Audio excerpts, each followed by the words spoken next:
Prostate और hernia problem यदि एक साथ हो जाए तो क्या आप कंफ्यूज है कि कैसे इसको डील करना है, क्या चीज़ को प्रायोरिटी देना है, किस चीज़ को सेकंड नंबर पर रखना है?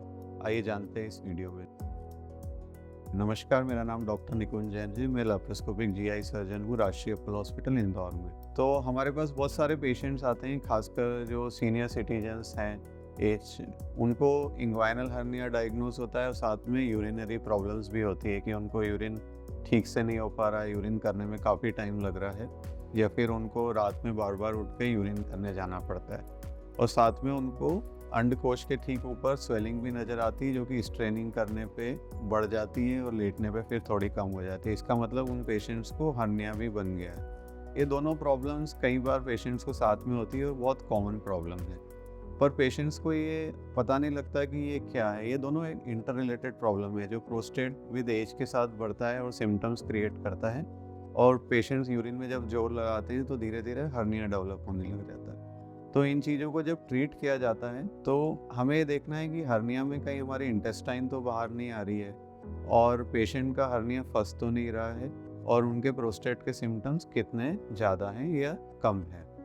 तो इसके लिए सबसे पहले हम उनका एक सोनोग्राफी या अल्ट्रासाउंड टेस्ट करते हैं और साथ में यूरिन का फ्लो का टेस्ट करते हैं। जिन पेशेंट्स का यूरिन का फ्लो ठीक नहीं है, उनको प्रोस्टेट की एक मेडिसिन दी जाती है और फिर देखा जाता है कि कुछ टाइम बाद यदि उनका फ्लो ठीक हो रहा है कि नहीं, और सोनोग्राफी में अंदर यूरिन रुक तो नहीं रहा। यदि पेशेंट का फ्लो ठीक हो जा रहा है प्रोस्टेट की मेडिसिन लेने के बाद, उनके सिम्टम्स ठीक हो रहे हैं, रात में अब ज़्यादा नहीं उठना पड़ रहा है और सोनोग्राफी में उनका यूरिन अंदर रुक नहीं रहा है, इसका मतलब उन पेशेंट का प्रोस्टेट जो है वो लॉन्ग टर्म के लिए एक सिंगल मेडिसिन से कंट्रोल किया जा सकता है।